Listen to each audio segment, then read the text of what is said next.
Bom, pessoal, hoje vamos falar sobre análise de fraudes em acidentes de trânsito. Esse tema é um tema bem interessante.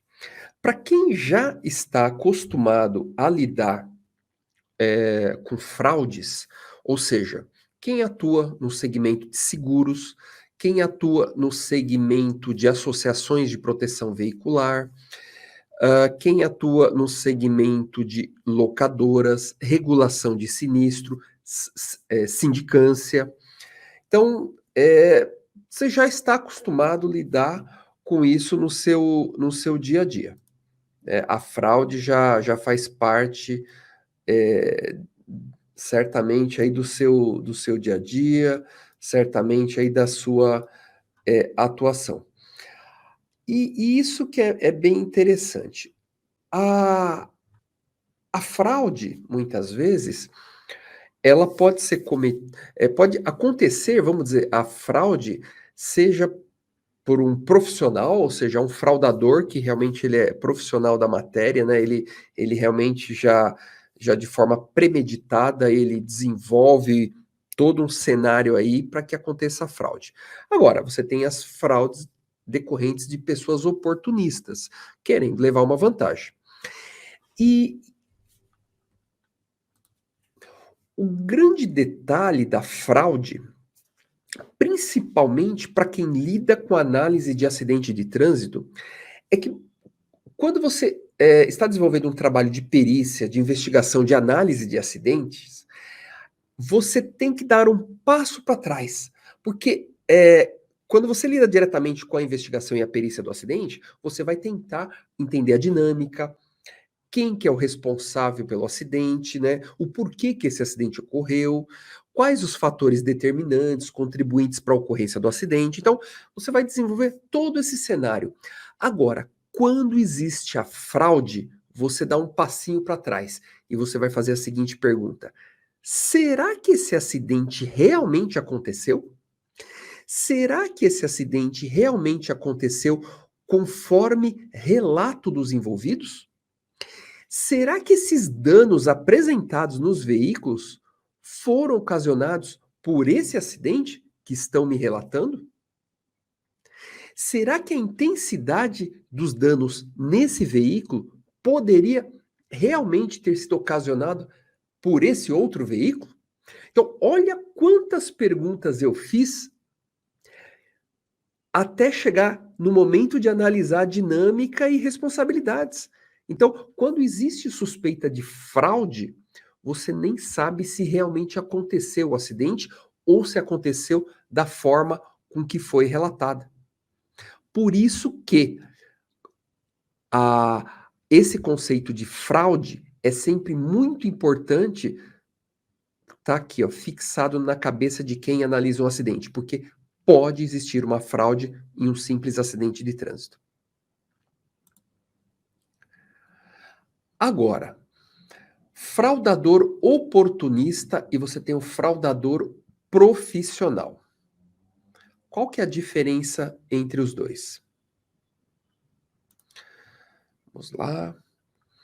Agora, até antes de continuar, quem aqui de vocês atua com fraudes, né? De alguma forma já lidou com uma análise de fraudes? Comenta, me manda um eu aqui, para eu saber quem de vocês já lidou com esse assunto. Então, você tem o fraudador oportunista e o fraudador profissional.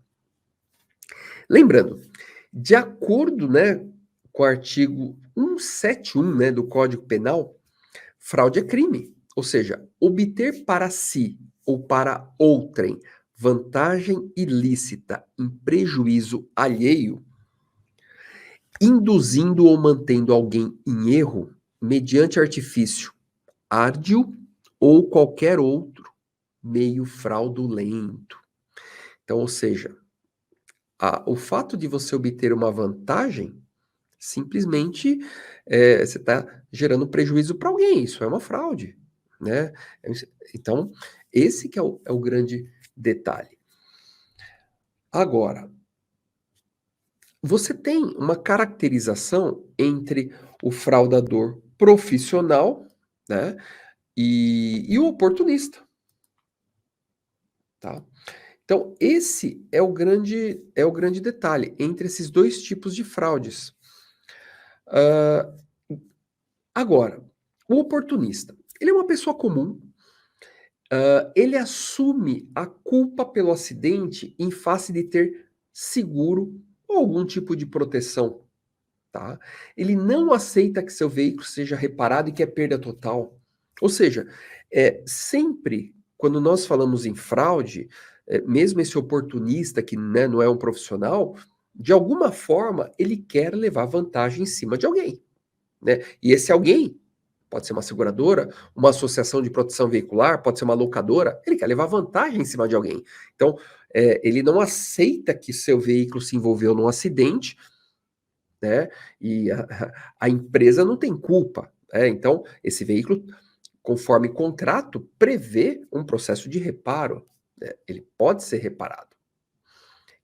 Cabe ele pagar uma franquia, uma cota de participação, é, algum valor vai sair do bolso dele em função de um contrato firmado, de uma proteção que ele tem. Agora, você tem o profissional, realmente o golpista, ele é um especialista no assunto. E a fraude ocorre de forma premeditada, ou seja, ele realmente se prepara para aplicar essa fraude. Ele planeja e monta a fraude. Ele é profissional no assunto. Ele pode alterar a dinâmica do acidente e até os envolvidos reais. É, ele monta o acidente para receber o quê? Os valores devidos. Então, o profissional, né, esse oportunista, o, o profissional e o oportunista, independente da situação, ele quer levar uma vantagem financeira em cima de alguém. Então, se colocar na balança aí, o crime é o mesmo. Perfeito? Deixa eu só.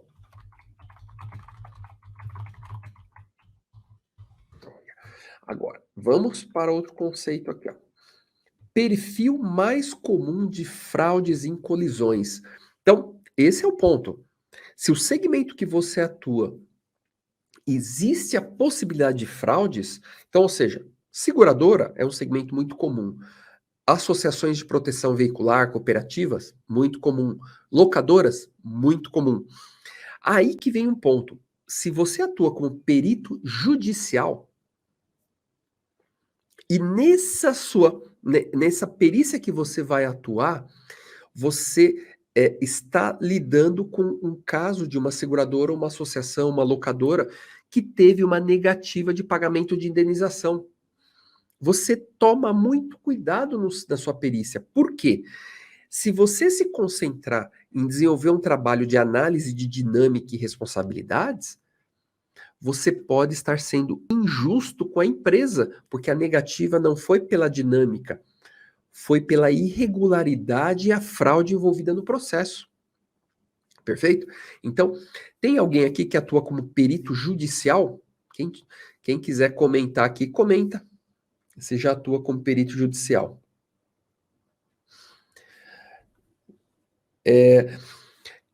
Depois, pessoal, deixa eu só ver aqui. Está sendo colocado um link. Legal. Daqui a pouco,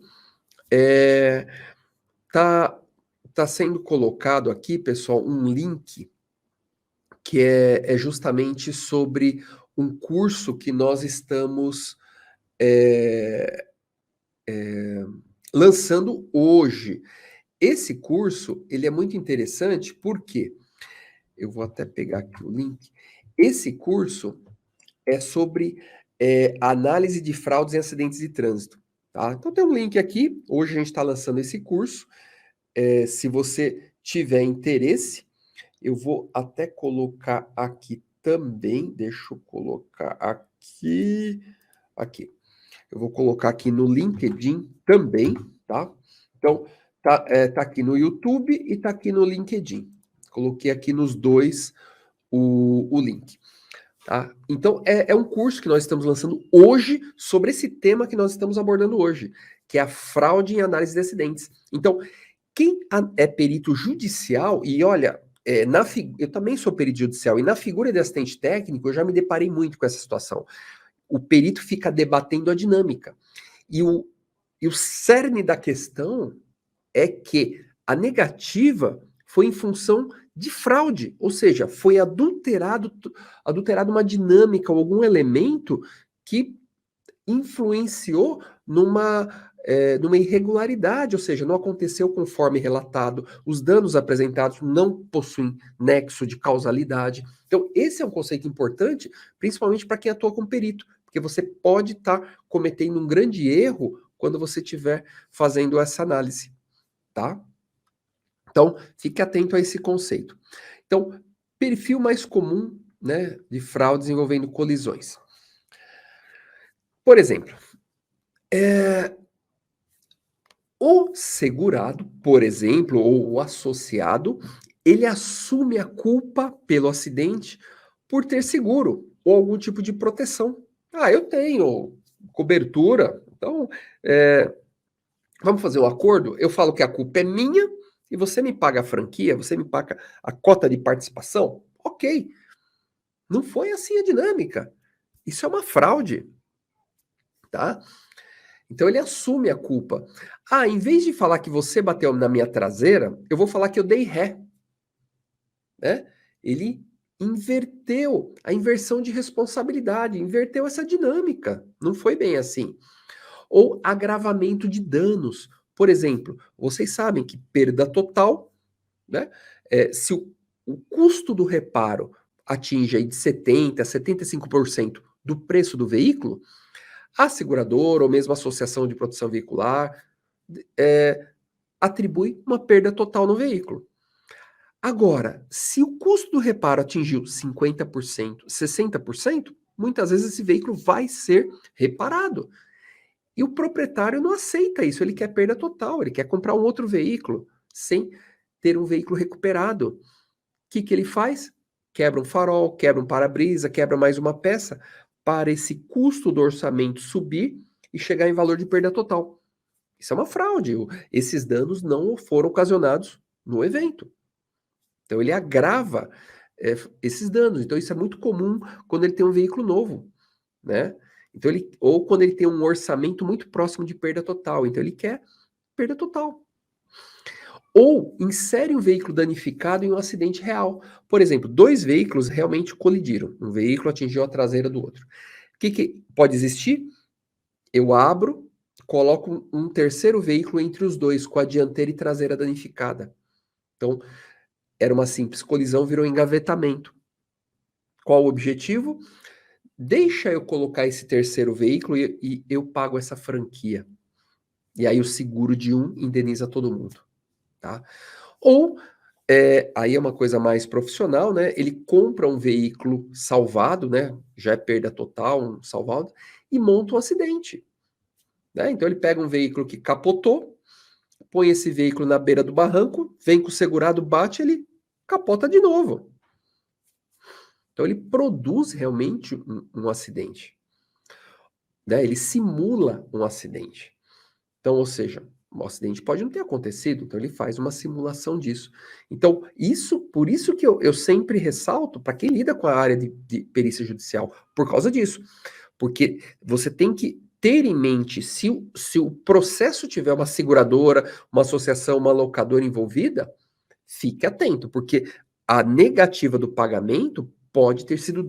Claro, não é que eles nunca erram, pode ter um erro da parte deles de ter uma negativa indevida, pode. Porém, tem que ter esse conceito, pode ter a negativa em função de fraude. Claro que no processo você não vai ver em lugar nenhum falando que que negou em função de fraude. Porque se ela perde um processo desse, ainda ela tem dano moral, porque ela chamou de fraudador o segurado ou terceiro. Então, não tem a fraude. Ela simplesmente aponta irregularidades na dinâmica, nos danos, na intensidade dos danos. Então, irregularidades. Não, mas isso é uma fraude, né? É uma fraude. Legal? Pilares para análise de uma colisão. Então, quando nós falamos em colisão, né, no acidente de trânsito, claro, eh, o objetivo dessa análise é focado na possibilidade de ser, de você identificar se existe alguma fraude no acidente. Então, nós temos 3 pilares, que são os pontos mais importantes, e isso deve ser muito utilizado por seguradoras, analistas de sinistros, analistas de associações de proteção veicular, analistas de locadoras.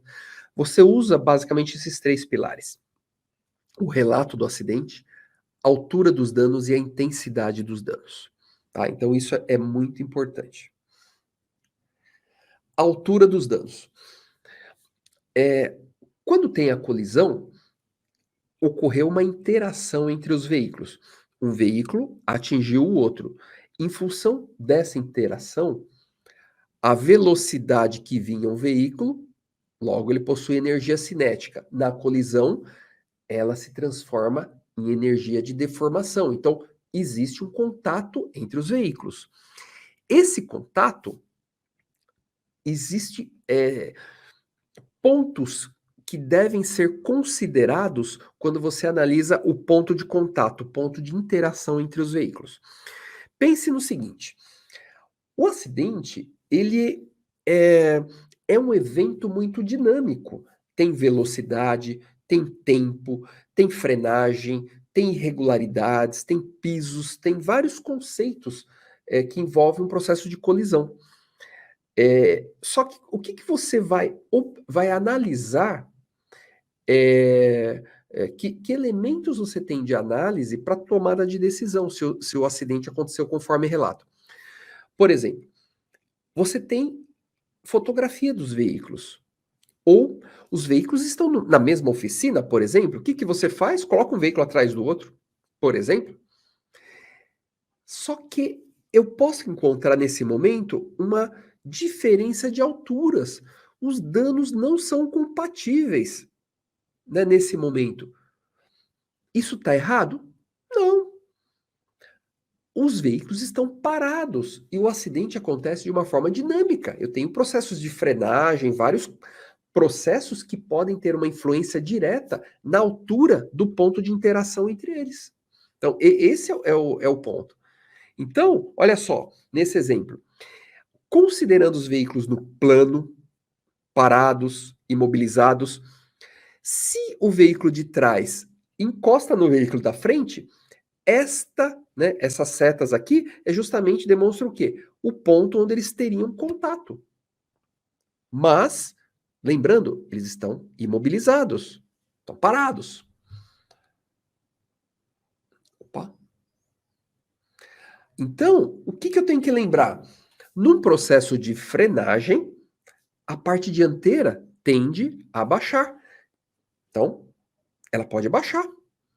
Então, ou seja, aquele ponto que eu estou vendo de forma, numa situação que eles estão imobilizados, ele pode estar um pouquinho mais baixo pelo processo de frenagem. E a parte traseira? Se o veículo da frente frear, a parte traseira tende ao quê? Levantar. Então, olha só, os dois veículos podem ter comportamentos distintos sobre a ótica de altura do ponto de contato, do ponto de interação no momento da colisão. Então, olha só esse exemplo. De forma, estando imobilizado, olha a setinha amarela, eu uso como referência o farol dessa Palio Weekend. Olha só, eles, considerando eles imóveis, né, no mesmo local, a lanterna dele está numa altura muito próxima da lanterna traseira do veículo da frente. Agora, se essa Palio tiver um processo de frenagem e o veículo da frente não, olha só a lanterna, baixa e vai atingir o para-choque, já não atinge mais a lanterna traseira. Isso, nesse caso, estou considerando que só o veículo de trás, a Palio Weekend, freou. Agora, se o veículo da frente frear, a traseira tende a levantar. Então, ou seja, essa diferença de alturas comparado com o veículo imóvel, ela é muito maior, muito maior. Então, não necessariamente eu analisando os veículos parados, eu posso achar que não tem nexo essa colisão, mas tem que lembrar que a colisão é um processo dinâmico. Eu posso ter essa influência na altura dos veículos no processo de frenagem. Olha só essa foto aqui. O veículo de trás praticamente entrou embaixo do outro veículo.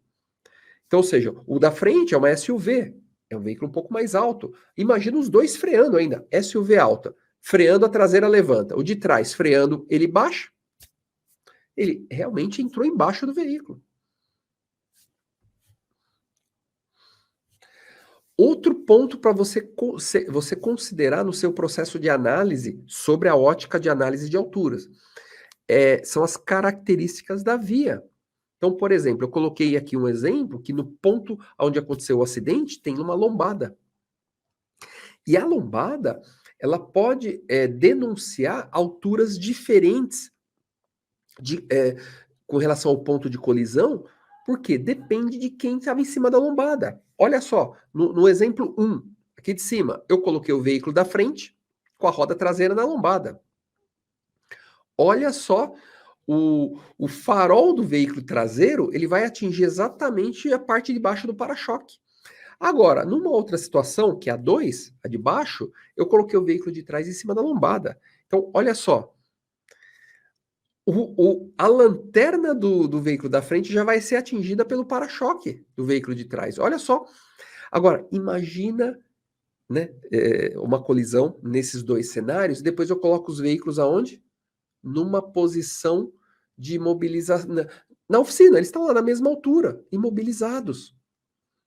Os danos vão ser incompatíveis sobre a ótica de altura. Então eu tenho que, se eu perceber que tem alguma distorção de altura, eu tenho que considerar que pode ter acontecido um processo de frenagem de um veículo ou de dois. Eu tenho que considerar alguma característica geométrica da via, pode ter algum elemento na via que muda essa altura, tá? O local, um veículo freando no aclive, é uma característica.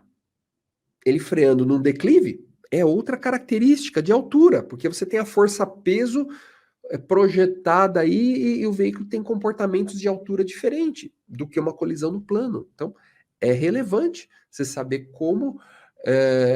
quais as características desse local aí em que aconteceu a colisão. Né? Olha só, aqui um exemplo. Imagina aquelas garagens subterrâneas, né? Ele saindo e atingindo o nível da via. Olha só essa Kombi, né? O para-choque dela quase atingiria a lanterna do Gol. Agora, se eu estiver analisando os dois no plano, olha só, o para-choque da Kombi vai ficar lá embaixo. Em princípio, não teria nexo, por exemplo, de uma lanterna danificada desse Gol. Agora, olha na parte de cima, olha que interessante. Então, ou seja, a característica da via, ela gera uma influência muito grande com relação ao próprio impacto, tá? Pessoal, tá fazendo sentido isso que eu tô falando para vocês? Comenta aqui. E já vou pedir para vocês, quem tá aqui no YouTube, já curte aqui pra gente esse nosso webinar. Quem tá no LinkedIn, manda um joinha, porque tudo isso ajuda o nosso trabalho aqui a ter um engajamento maior de entrega desse vídeo na internet, tá? Então, se você estiver gostando, manda um joinha aí. Mas me responda aqui, você que está no LinkedIn, você que está no YouTube, faz sentido isso que eu estou falando para vocês? Agora, um outro aspecto, análise estrutural do veículo. Lembra que eu falei dos pilares? Análise da dinâmica, altura dos danos e intensidade dos danos. O primeiro aspecto é a análise da dinâmica, é somente ler o que foi apresentado e ver se os danos têm sentido. Por exemplo, eu estava desatento e bati na traseira do outro veículo. Então, ou seja, eu tenho que encontrar danos na frente de um veículo e na traseira do outro. Ok? Eu perdi o controle e invadi a pista contrária. Então, eu tenho que encontrar danos nos frontais de ambos os veículos. Então, ou seja, a dinâmica versus os danos é o primeiro ponto de análise. Segundo ponto, nós acabamos de falar, a altura dos danos, que é justamente o momento da interação entre os veículos provocou o quê? Danos em ambos os veículos. Então, será que esses danos têm alturas compatíveis? Então, apresentamos alguns pontos em que pode existir uma alteração de danos, de altura de danos, quando comparados os veículos no mesmo plano, tá?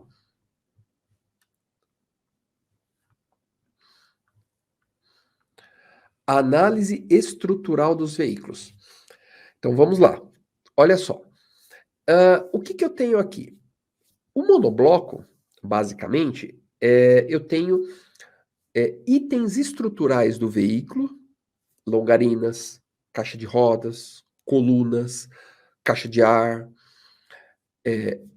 Essas peças são soldadas fazendo um conjunto único. Esse conjunto único é chamado do quê? Monobloco. Perfeito? Então, é monobloco. Então, aí que é o conceito de monobloco. É mono, uma coisa única, que gera um único bloco. Então, por isso que é chamado de monobloco. Agora, quando eu analiso a intensidade dos danos, então esse é um conceito. Não me interessa peças de baixa resistência. Ah, quebrou um suportezinho, quebrou um farol. Não são itens de resistência.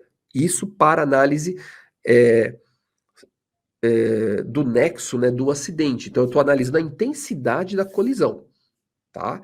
Então, por exemplo, longarinas. O que são longarinas? Para vocês terem uma ideia se elas são resistentes ou não.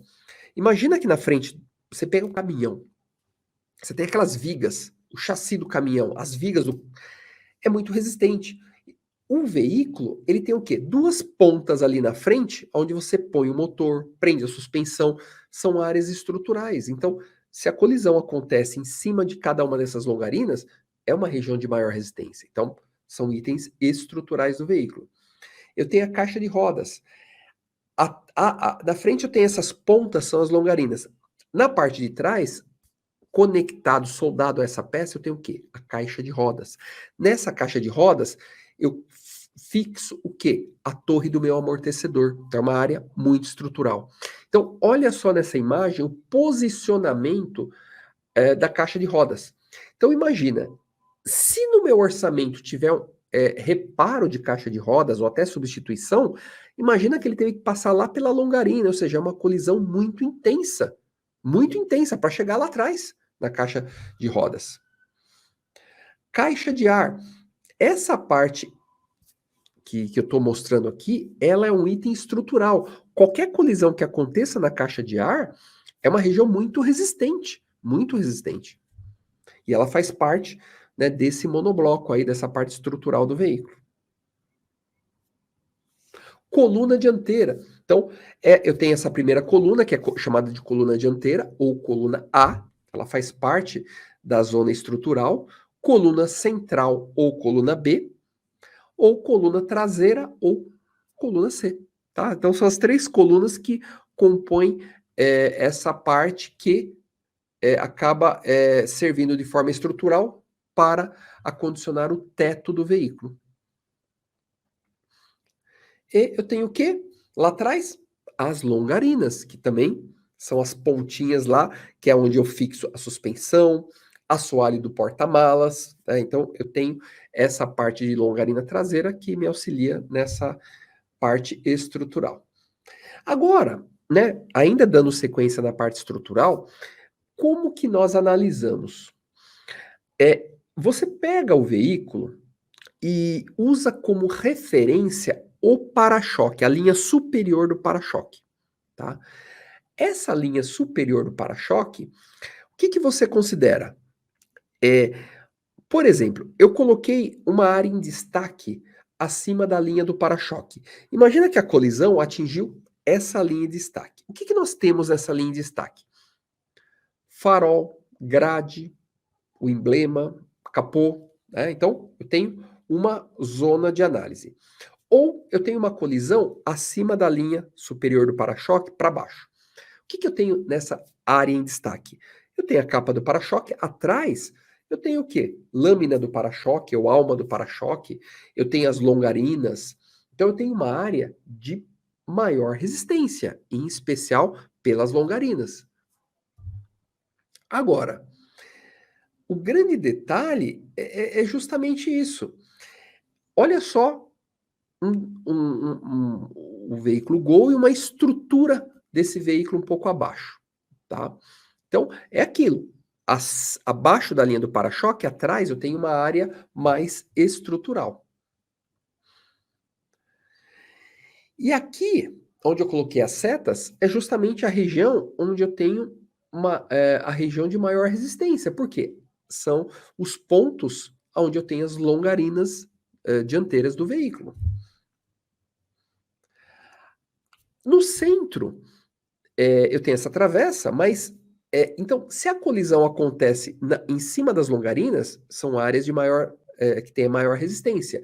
Se a colisão acontece no centro do veículo, é uma área de menor resistência, porque as longarinas estão nas extremidades.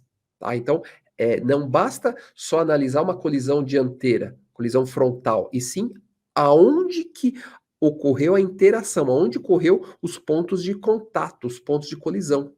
Então, isso é importante, porque ele vai denunciar uma área de maior ou menor resistência. Olha aqui esse exemplo, né? E aí, ele atingiu uma área de grande resistência? O que vocês acham? Será que, nossa, amassou demais essa Ferrari? Ele devia estar em uma velocidade elevadíssima. O que vocês acham? Procede isso? O que vocês têm a dizer sobre isso? Procede ou não?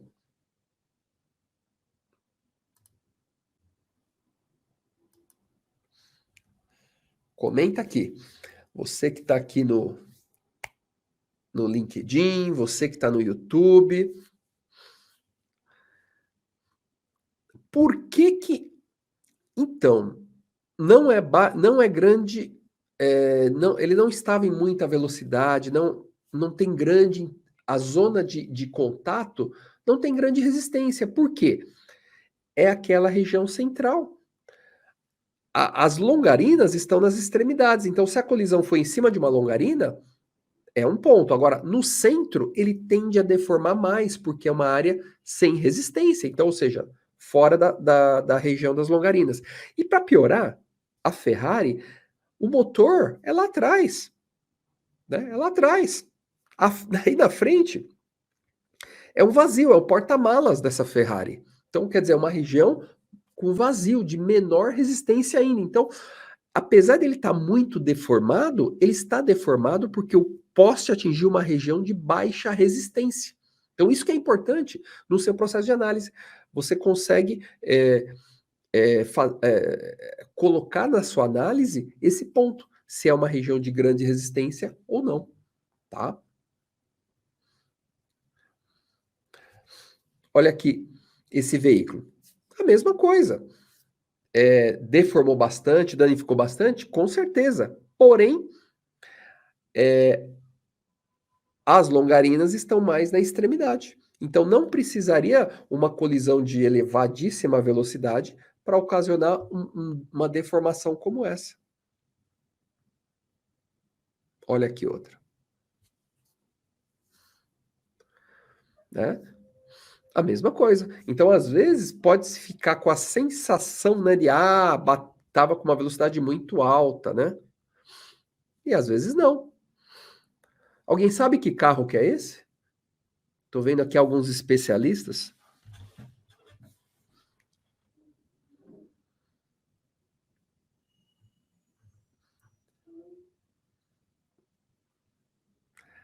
Alguém arrisca dizer aí que carro que é esse?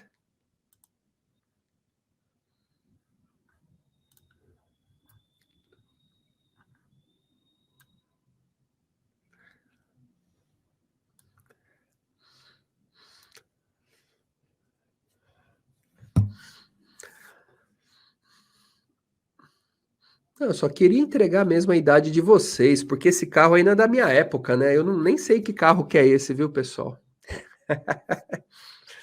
Ó, o Cleito, o Eduardo, o Raione, todo mundo se entregou, hein? O Frank foi mais além, pois Monza. Eu nem sei que carro é esse, viu, Frank? Monza não é da minha época, não. Nem cadete, nem nada, viu?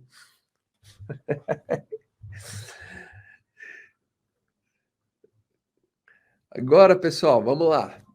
Engavetamento, né? Então, quando você está analisando, né, a gente já falou que você analisa a dinâmica, a altura dos danos e quais os elementos que podem influenciar na altura. Ah, até tem mais um elemento que pode influenciar na altura da colisão. Por exemplo, se o veículo está com problema de amortecedor. Você pega um Monza, um Cadete desse que tem o amortecedor original. Na hora que ele freia, ele fica pulando, então ele tende a descer mais. Então, ou seja, o próprio amortecedor pode ter uma influência direta nisso daí, né? Ó, o Cleuton, Monza Hatch, hein? Caramba, é verdade, hein? Tinha esse Monza Hatch, tinha esquecido, hein? Esquecido não, né? Eu vi na internet que tinha nessa época, né, Cleuton? Não é da minha época esses carros, viu?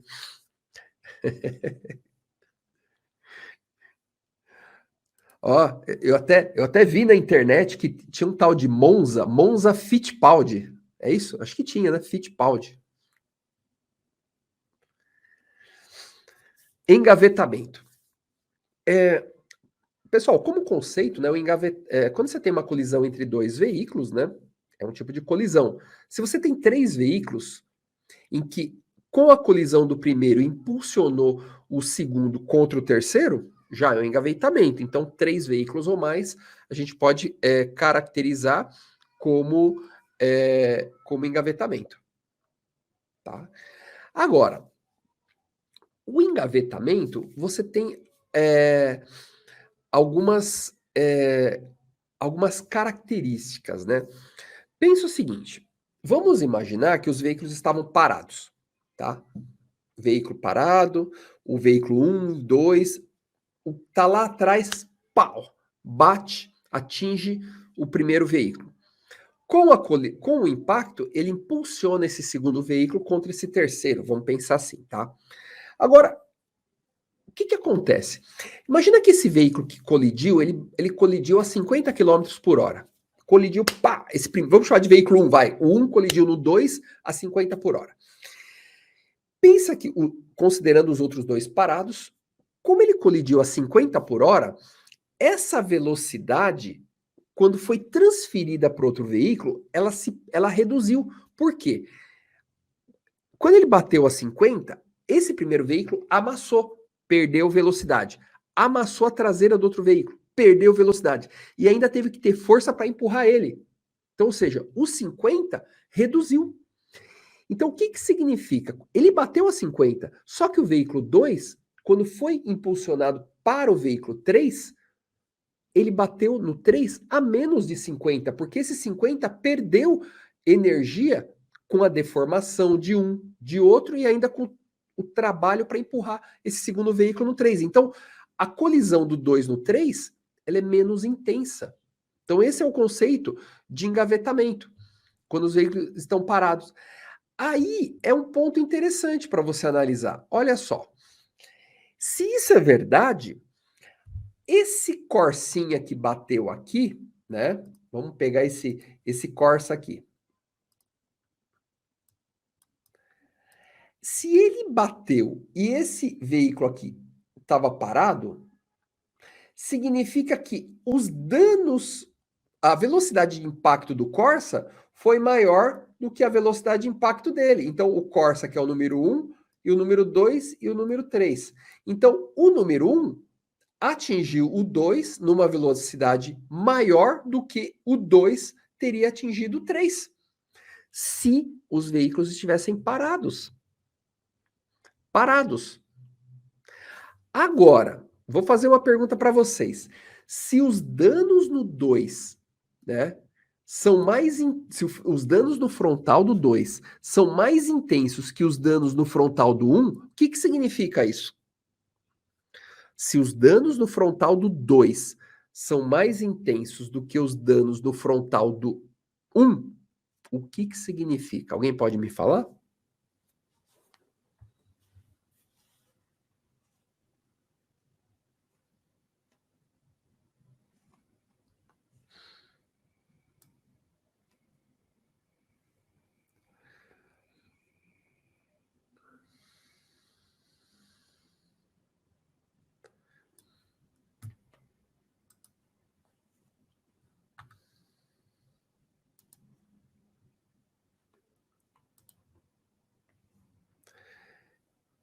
E aí? O que vocês têm a me dizer sobre isso?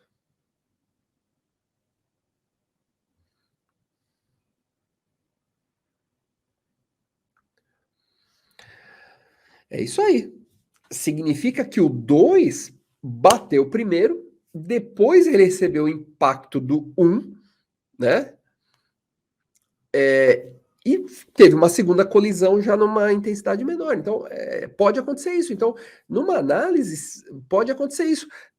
Só que como que você analisa isso? Você faz uma avaliação com base em peças estruturais, tá? Peças estruturais. Por exemplo, o Corsa não tem longarina danificada. E esse veículo da frente tem longarina danificada. Você fala, opa, os danos são mais intensos nele, tá? É isso aí. Olha a outra colisão aqui, ó. Né? Então, você percebe que as deformações vão diminuindo a cada impacto sucessivo. As deformações vão diminuindo. Se você está aqui a primeira vez pelo YouTube e não é inscrito em nosso canal, já aperta o botãozinho aí, já se inscreve. Se você está gostando do nosso assunto, já manda um joinha aí, curte o nosso webinário, né? Seja pelo LinkedIn, seja pelo YouTube. Isso aí ajuda a engajar aqui o nosso trabalho.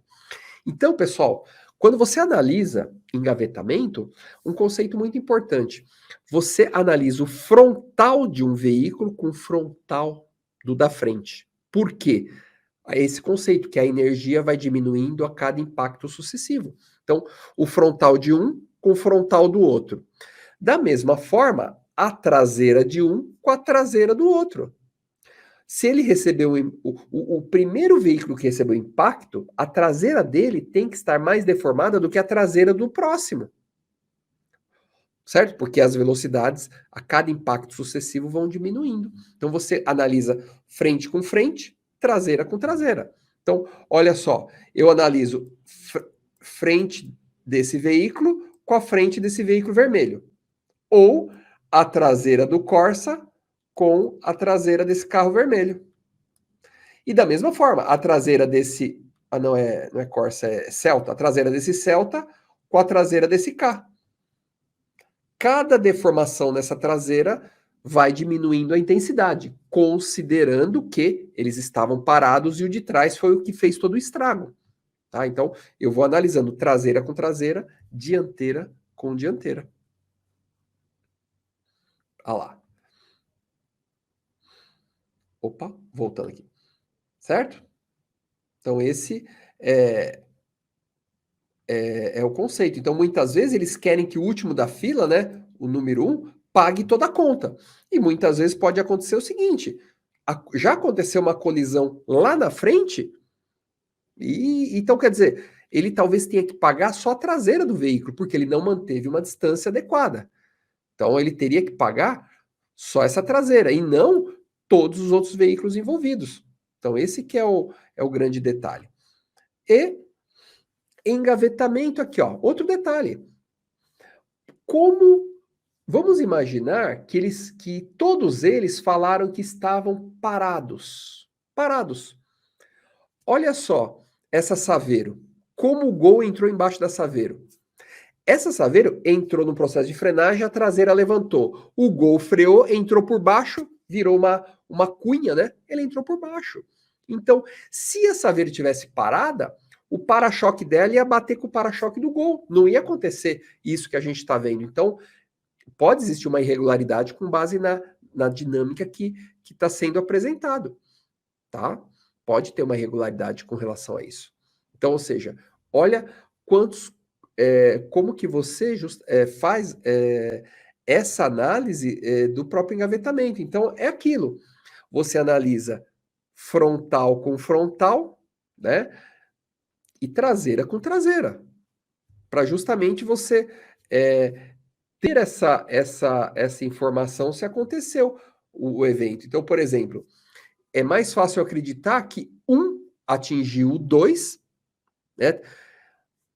E automaticamente empurrou, né? Teve uma primeira colisão do gol vermelhinho na Saveiro, ele empurrou contra a traseira do Fiesta e depois veio o número 3 e atingiu o gol. E muitas vezes o último pode ter seguro, fala que a culpa é toda dele, para que todos sejam indenizados. E de repente não é bem assim essa história, tá? Então, pessoal, o nosso bate-papo de hoje, ele é relativamente rápido, mas esse assunto eu também já falei em outro webinário, mas eu quis reforçar esse assunto hoje, principalmente porque hoje nós estamos abrindo é, uma nova turma do curso de análise de fraudes em acidentes de trânsito. Ele vai ser pela nossa plataforma de ensino à distância da Escola dos Peritos. Tem um valor muito bacana.